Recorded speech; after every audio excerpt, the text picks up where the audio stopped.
Welcome to From Failure to Launch, the Code to College podcast, where we dive into stories of leaders, innovators, and rising stars who turn their failures into stepping stones for success.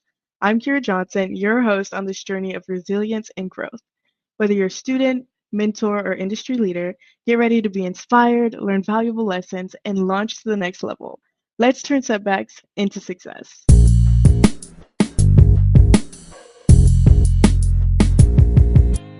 I'm your host, Kira Johnson, and I'm here with Kamilla. Before we start, Camila, I just wanted to give you the chance to introduce yourself and talk about sort of the early stages of your career and where you are now. Sure. Thank you for having me on today. I'm really honored, first of all. So appreciate the chance to chat and also be the first guest, I think. Of Um, course. this is exciting. So just to start with a little bit about my background, I was born in Uzbekistan and moved here with my family in 2003. And so I grew up first gen. My family gave up a lot, gave up their entire lives to move us to the US for a better opportunity. We'd won the green card at the time. And so from a really young age, I had this fire in me um, in response to my parents taking a leap of faith for me to make that worth it for them. I was the oldest daughter. And here in the US, I was going through everything kind of first, right?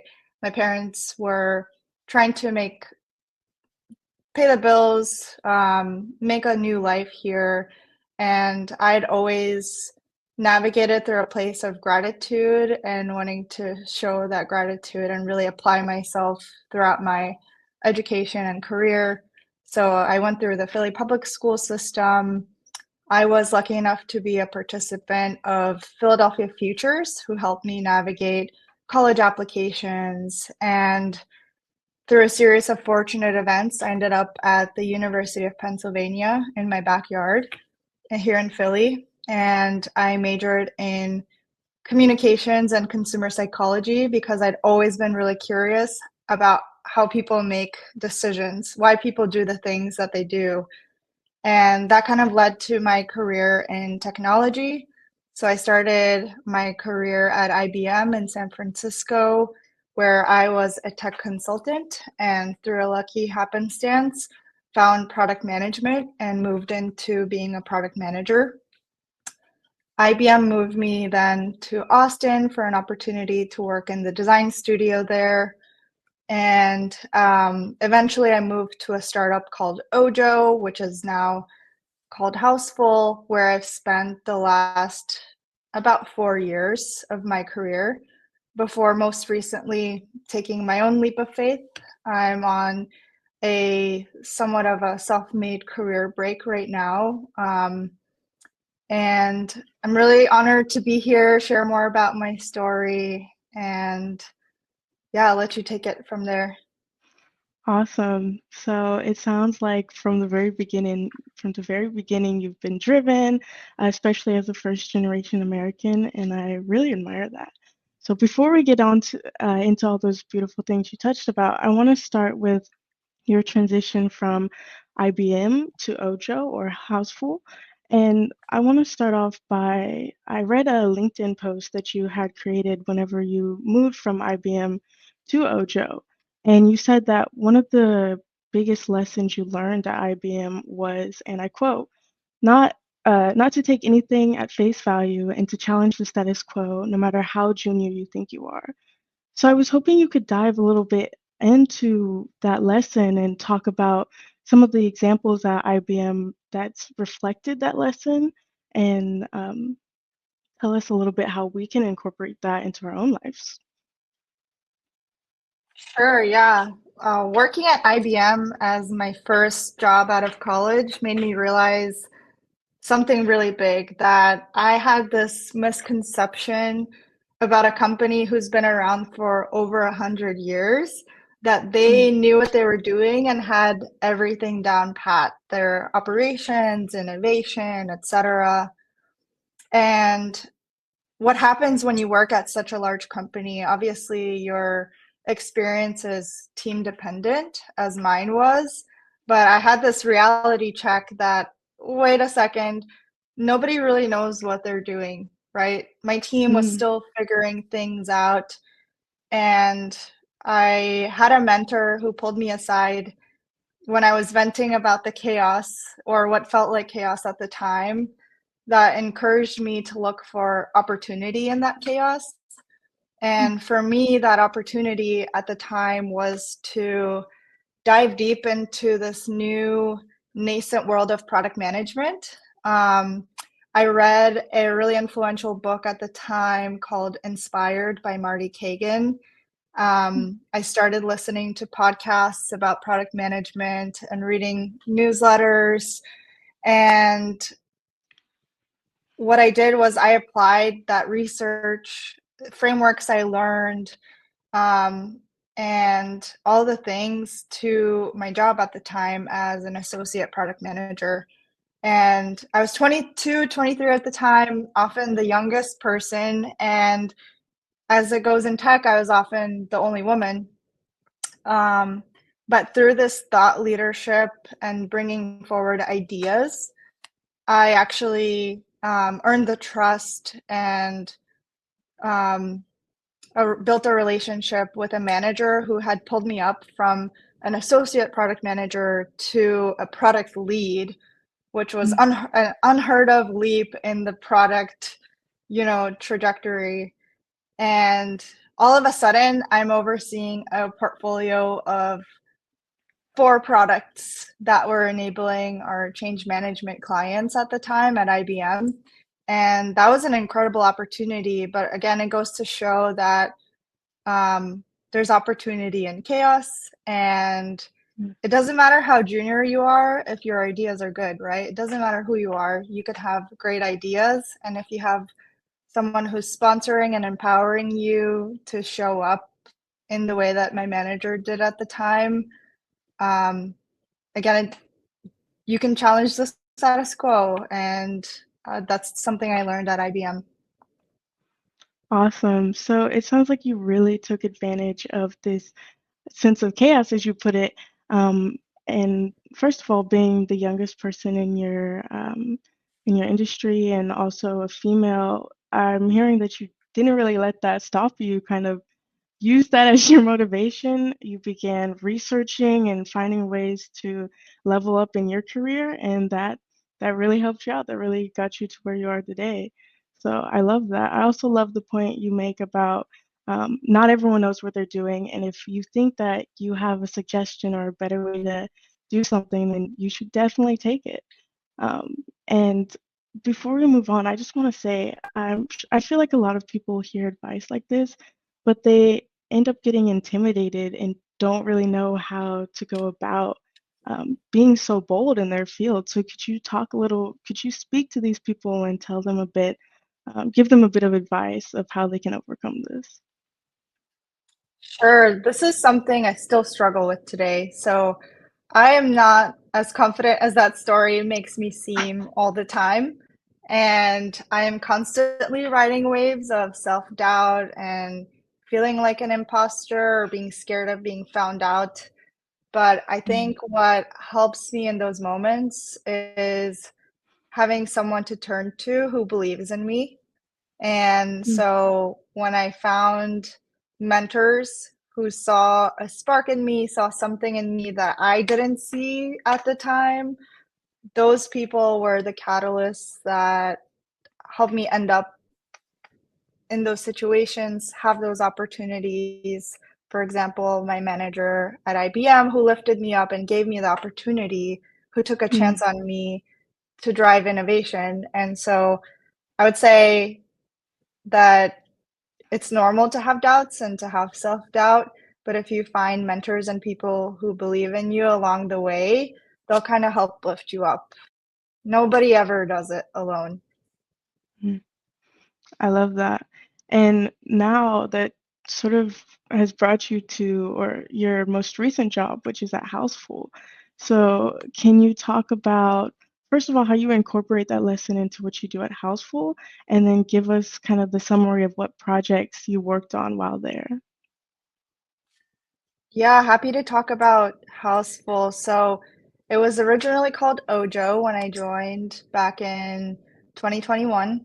And when I left IBM for OJO, I had this chance to work at a modern product-led company that I would read about in books like Inspired. And the mission at the time of OJO was to build a real estate marketplace that would serve all aspiring homeowners, no matter at what stage of readiness to buy they were. And Mm, as someone who has always been mission oriented and thinking about the issues of equity in our country, I was really, really drawn to this mission that OJO was working on. And so when I joined, I worked on a dashboard for real estate agents where my team was working on growing responsiveness and quality of the data we were getting on our real estate relationships that we were forming with our proprietary algorithm at the time. And a similar story to IBM, I had leaders who had taken a chance on me. And so when my team was acquired by the Royal Bank of Canada, I was given a chance again by someone who, believed in me to work on one of the coolest and most challenging projects I've worked on my career. Um, the assignment was to build a minimum viable product for a net new revenue stream for the bank and targeting a net new consumer, which they'd never gone after. mm, And it was a really open-ended, ambiguous assignment. Go build this new product offering, which shows, a lot of faith in myself as a product manager. And it was one of the most rewarding products that I got to work on to build something from scratch like that. And again, I wouldn't have ended up there if it weren't for people who took a shot on me and gave me that chance. awesome. There's a lot in that, and I want to first talk about, could you explain why this project was so challenging? I know it was, you said very ambiguous. Can you talk Ambiguous, a yeah. yeah. Can you talk a bit about how you tackled this ambiguity and you and your team pulled yourselves out of it? Yeah, let me just talk about how I embrace ambiguity in general, and then I Yeah. can draw parallels with this project. So when I'm given an ambiguous, like, hey, we need to figure this out, I would say there's two things that I really believe in, which is first, don't reinvent the wheel. So, Mm, um, try to reuse and apply frameworks and approaches from people who have done it before, right? In the world of building products, there's a lot of frameworks of people who have built 0 to 1 and a lot of mm, philosophies out there about how to do it. So I applied a scrappy MVP approach to that specific challenge that I'd read about in the past. The other thing about approaching ambiguous problems is I really believe in quick feedback loops. So mm, as soon as I had an early semblance of some kind of outline of how I was going to approach this problem, I presented it to my manager for a sanity check to say, hey, is this in the right direction or am I off? So that I didn't mm, invest too much time going in potentially the wrong direction. I checked in and got that early feedback that, yes, you're on the right road, or hey, let's adjust something here. And that's also the feedback that I give to people that I mentor and coach is that when given any kind of assignment in any context, for example, on our Rice First team, I always say try to do at least one path with our advisors, right? Bring mm. it one round to me just so we can get on the same page and I can let you know if you're on the right track or if maybe there's some course correcting to do. So I applied the same method to this project at RBC, and I actually had so many milestone check-ins throughout the project on many different levels. I would check in Mm, with my manager on a weekly basis, but I would present to our C-suite on a really regular basis. Basically, anytime we made a significant decision, I would mm. make a presentation about our logic, how we got there, and here's where we landed. And at every milestone, I would get feedback from our C-suite and from the bank on whether we were going in the right direction. Awesome. So what I'm hearing is that in these projects that are pretty ambiguous, one of the most important factors is time, right? Time is very valuable, and you want to make sure that whenever you're making your plans on these things, you're going in the right direction, especially if it's such a big and vague, bold initiative. So getting feedback and not being afraid to be redirected, as well as leaning on the people that you have and not inventing the wheel is some very important skills that you highlighted. And I love that. I also want to talk, you mentioned your nonprofit Rise First.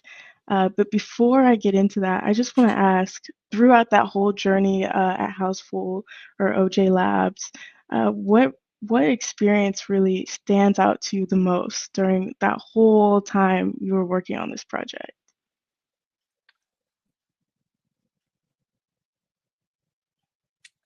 That's a really good question. I would say when we finally came to a proposal of what we were going to build and we had a design for it, and you could touch and feel and react to what we were going to put out into the world, Mm, was the most gratifying experience.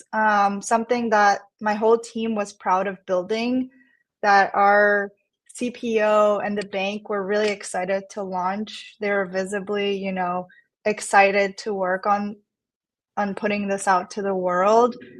mm, That was a moment that reminded me why I love to do what I do, which is I love to envision a reality that doesn't exist yet, and then work with teams, rally together people who are doing great work and having fun along the way. And that's what I got to do with this project. And it's just a reinforcement that, I love what I do, and I get to do this on the scale of the Royal Bank of Canada. Was just a really humbling experience.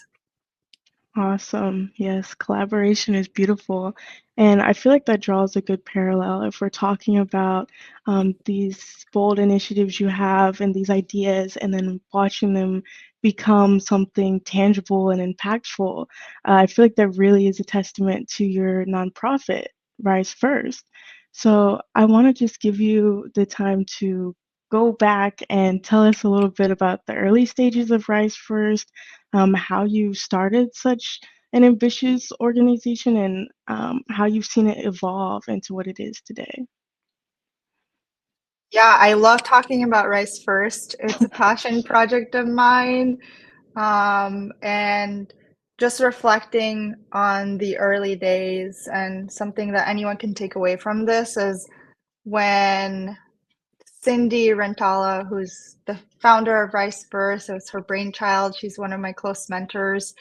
She sat a group of students down at a conference once and had this idea and pitched it to us. And we were all students at the time, and none of us, including Cindy, had ever built a company or a nonprofit Mm, at the time. But what brought us together is we were all equally excited about this idea of making an impact on lives of other under-resourced, underrepresented students. And so, because we were so excited, we knew we had to do something. So we just got together and started really small, putting one foot in front of the other, making steps to this larger vision of empowering and leveling the playing field for first gen low income students. And we just started with day one, our first product iteration, which was a Squarespace website, which was our scrappy solution at the time. And that evolved over time. It's been 7 years now. We've learned a lot through building that initial website and continuing to iterate on how we're making an impact through learning how people interact with us, but also trying to find our way as a nonprofit. So, for example, the biggest challenge we face and continue to face, and actually almost all nonprofits face, Mm, is making progress and innovating without consistent, steady funding. mm, This is actually a huge issue that's really common and an inhibitor to growth and innovation in the nonprofit space in general. But it also means that since inception, Rise First has been entirely volunteer run. mm, And so um, all of our volunteers, including myself, have full-time jobs or they're full-time students.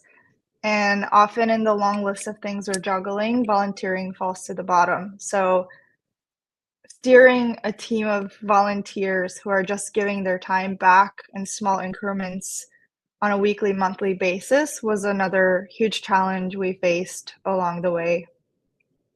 mm. All right. Can you talk a little bit about a specific project that you guys were working on at Rise First and how you kind of grew from that? Yeah, I can give you an example most recently. So I mentioned every year we're kind of iterating and refining what we're doing here. Mm, And last year, we actually probably had our most successful year. So we ran our first paid internship. We've always aimed to pay our interns, and this was the first year we figured that out. We paid 2 interns to onboard to Rise First and work on it, and we also secured our first institutional fundraising round, where mm, up until last year we had solely raised money through crowdfunding, so scrappy grassroots campaigns, inviting people in our network to donate. And so last year, the Highwind Impact Fund granted us enough funding to cover that paid internship program. And that was a big unlock for us. We had an aha moment that, donors want to invest in programs with really clear outcomes that they can tie that their donations to some impact metric. And we finally got cracked that with our program. But at the end of the year, when we got together and did our annual reflection, we realized that the program wasn't what we expected at all. mm, And we identified a few kinks in how the program went that made us realize our team was burnt out from having to manage and coach a stream of work on top of everything. Obviously, this is a part-time position, and being a mm, part-time manager and coach is really hard because you're also thinking about the end outcome and output. Um, the other thing we realized is that a lot of the soft skills we were coaching and trying to empower our students to learn were things that we'd never gotten full training on. There's mm, skills to being a manager and people management and empowering others as they work on a task that we didn't have that. And this reflection made us realize that the program model doesn't actually work for us. We cannot sustain a high touch program. And we hit an inflection point where we actually realized we were going to move away from high touch programming and mm, just double down as a tech nonprofit looking to scale through tech alone, mm. because the programming was a risk to our sustainability as an organization. and keeping volunteers and retaining volunteers. And without volunteers, we wouldn't be a nonprofit. So that was a really big moment for us and a big learning, and just an example of how we're navigating these challenges of funding and then managing a volunteer team. Mm. Sounds like there's a lot of tough decisions that need to be made, and there's a lot of resilience in the journey Rise First has been on. You touched on there's certain skills you need to be a manager, and there's certain qualities you have to have in order to make these tough decisions, whether it's at Rise First or any of your programming management careers. So I want to ask you, how do you go about decision making as a project manager and a manager at Rise First? Do you put more emphasis or weight on the human aspect, getting input from your team members, or do you have to sometimes turn to the raw data and numbers to make that final decision? Yeah, that's a really, really good question. And I think a lot of leaders and product managers out there face this when you're doing it for a living. Mm, So the way that I think about it is every decision really comes from some kind of hypothesis about how the world works or how your company or product will win. mm, And no leader or product manager is ever sure. No one's 100% sure what to do, but we're all kind of acting on our best hypothesis, right, at the mm, time. And um, the best decision comes from your level of conviction in your hypothesis, right? And mm, so, just to give you an example, if I make a decision as a leader to cut out our programming and let's focus on tech only at Rise First, this mhm, comes with data, qualitative, quantitative data about what we've done in the past and how it's gone, right? So you want to collect as much evidence as you can to a direction to be able to get buy-in, not just because you have trust in your team, but your team mm, understands where that decision is coming from, the data behind it, to be able to get buy-in and enthusiasm for changing directions or committing to a decision. Um, to your question about, how do you go about collecting that data? What kind of data? Um, the best data is when you can combine some kind of quantitative finding with an actual why, so qualitative evidence to support what's going on. Um, and that's how you grow conviction in a hypothesis. So mm, in product management, you want to try to grow your conviction through data, what's happening in your data, how are your users interacting, and then you also want to back that up with some idea and semblance of why they're doing that. And usually you find that through qualitative methods.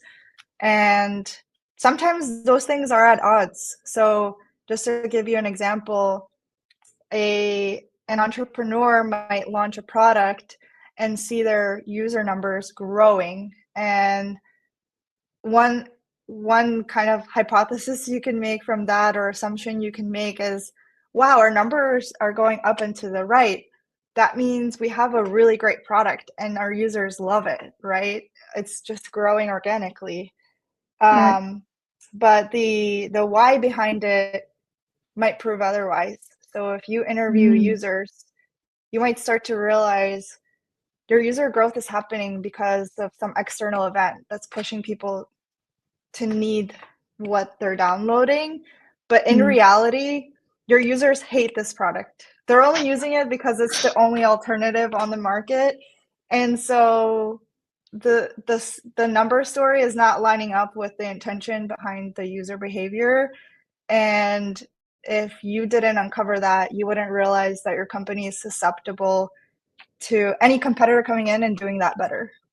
mm, So that's just an example where of why you might need both so that you have the full picture and the full story. Gotcha. Um, Now I kind of want to turn to a um, something that's been mentioned a lot. It's a consistent theme in your journey, and I feel like it's a big value of yours, and that is mentorship.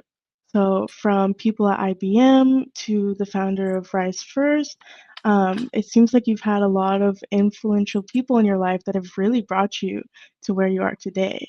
So, I kind of want to ask you about how you or why you believe mentorship has got you to where you are today, why it's such an important factor, and then what advice you could give to young professionals looking to find and maintain meaningful mentorships like the ones you've stumbled upon. Sure, that's a loaded question, and you're right. It's been a really big theme in my life. And I want to start with one of my favorite quotes, which is that a coach is someone who believes in you until you believe in yourself. Mm, And I alluded to that a little bit in my previous responses when I talk about I still am not a confident person who never doubts myself. Actually, mm, I'm at a point in my career where I've had more self doubt and questioning myself more than ever. Um, but what I truly believe in is having a mentor in your life is like having a mirror. When you forget who you are, mm, when you forget your strengths or your light, that person kind of comes along and mirrors and kind of corrects or clarifies that distortion that you feel due to anxiety, due to uncertainty, all these factors that might color your perspective. This person kind mm, of helps you see better. And as someone who suffers from anxiety, this is a tool that I lean on quite a lot of kind of just not always believing my thoughts and leaning on others to reflect back a different or better version of reality than the one I'm living in my head or the story that I've been telling myself. mm, So this is why I think mentorship is important. And for anyone looking for a mentor out there or who wants a coach or someone to serve this role in their life, if you don't have it already, I would say the number one skill is learn how to ask for help. mm, And I recently underlined a quote in a book I was reading that says something along the lines of the one skill that separates most people from billionaires is that they're just not afraid to ask for help. And I think the mm, fear that comes with asking for help is if you're having imposter syndrome, you're scared of being found out. So the right. biggest fear going through your mind, for example, I'm young, I'm a woman, I'm working on these teams. Oh no, they're gonna find out that I'm young and I don't know what I'm talking about. Um, but in reality, what asking questions and clarifying and asking for help does is make you look more confident and Mm, more genuine and builds more trust when you acknowledge, hey, I don't know this. Can you please bring me along? Or can you explain XYZ? I didn't fully get it. Um, and what that skill of asking for help actually does is out of 100 requests for help, there will be someone who sees something in you or connects with you for some reason, and that request for help blossoms into a mentorship. So I don't mm, think mentorship ever happens by you asking for it. I think mentorship is a connection that happens naturally from someone who really wants to help you and really connects and empathizes with your story, with what you're trying to do. And similar to friendships, any kind of relationships, mentorships develop over time organically like that. You can't really force them. You can't pick Mm. a role model and say, hey, you, can you be my mentor? Because Right. you might not click. They might not have capacity at the time or the inclination to mentor, but there are going to be people who do and who will offer that on your journey. Awesome. So there's a real value in asking for help and admitting whenever you're a little confused or lost, because that really just show courage and determination to produce the best you can produce and evolve. So I love that. I feel like on the flip side, you talked about how, as a young woman, or um, being someone who's so underrepresented in their industries, it can be hard, and you can feel like, oh, I don't belong here. I hope they don't find out that I'm not supposed to be here. And one of the best ways to combat that is to have representation in these industries. And I feel like this is also a big core value of yours. You've mentioned that there's a real importance to having role models and being represented, so that you feel empowered as a young woman or whoever you may be in your group or community. So, can you talk a little bit about how you personally work to be a role model for young women, and touch a little more on why it's so important? Sure. And I want to start by saying I don't think I'm special or uniquely qualified for being a role model. And I really mean this. I think as an older sister of in an immigrant family, this was a lesson that I had no choice but learning. But we all have the responsibility, we all share the responsibility of being role models and mentors Mm, because you never know who's watching and looking up to you. You never right. know who's listening to this podcast and taking notes on how great of an interviewer you are, or how you're moving through the world. But you'll be surprised that you have, siblings or people who are peers who you might stumble along, and through an indirect or a direct intentional way, you're impacting their life in Mm, on many levels.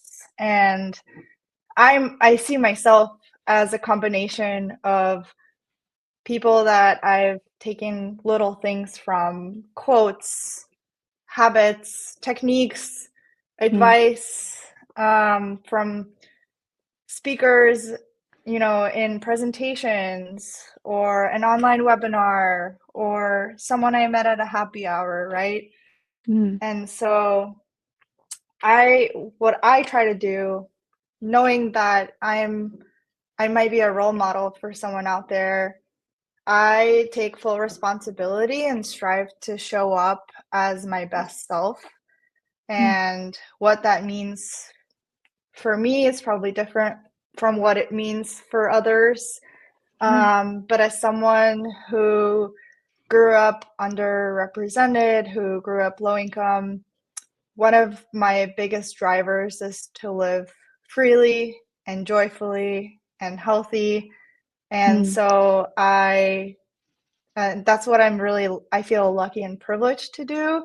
But that's also something I make sure to take care of. And for example, take care of my physical health, mm, my financial health, to stay free, my mental and spiritual health, so that, I'm working with things like anxiety instead of letting it take the wheel. mm, Um, and if anyone asks me how I do it, how I get to show up the way that I show up, for example, on this call, I get to share my unique recipe, and maybe someone will take a little bit of that and take it on their journey. that's beautiful. I think that's a great philosophy to have. I don't know how we're doing on time, so I'm gonna ask you one more question, just to kind of close this out. I want to ask, if you look at everything you've done so far, and all of these accomplishments you've had and all of the lessons that you've learned. Um, what do you think is the mark you're trying to leave in your career or in your personal life or all of it all together? What is it you want to be remembered for, and what is it you're striving for personally? That is a huge question. And maybe something I'm still trying to figure out as I'm going along my professional and personal journeys. But I think that everyone has their own unique purpose in life. And there's this Japanese term, ikigai, where Mm, you kind of find the confluence of things that give you energy and joy, something that the world needs, something that you can get paid for. And that's really hard to find. That's a privilege, right? To yeah, for find sure. that sweet spot. And I think that I'm still looking for that, or I'm still trying to figure out what my unique purpose in life is. But the way that I've been able to um, put it into words most recently is that I'm here on this planet as a maker. I Mm, love making things, and more specifically, I want to build impactful products and build fun teams who are really enjoying that process of innovating, creating a world that doesn't exist yet. yeah, And that's what I hope to contribute to the world and continue to do while enjoying it and living fully and joyfully. awesome. I think that's wonderful. And I just want to point out that throughout this podcast, you've mentioned a whole lot that you don't know exactly where you're supposed to be going, and you're still figuring it out. And I think that's beautiful. I think that a lot of people feel like, oh, I need to have a plan. But the best plan you can have is to just continue to make a plan where you're growing and you're empowering others and you're learning about yourself and how you can contribute to the world. So I think that's a really beautiful quality you have. And I just want to thank you again for spending time with me here. I feel like there's a lot of insightful things that you brought up, and I cannot thank you enough for sharing your experience. Thank you so much. This has been a really great reflection and conversation. So I really appreciate the time and space. And thank you. Yeah. Awesome. Thank you.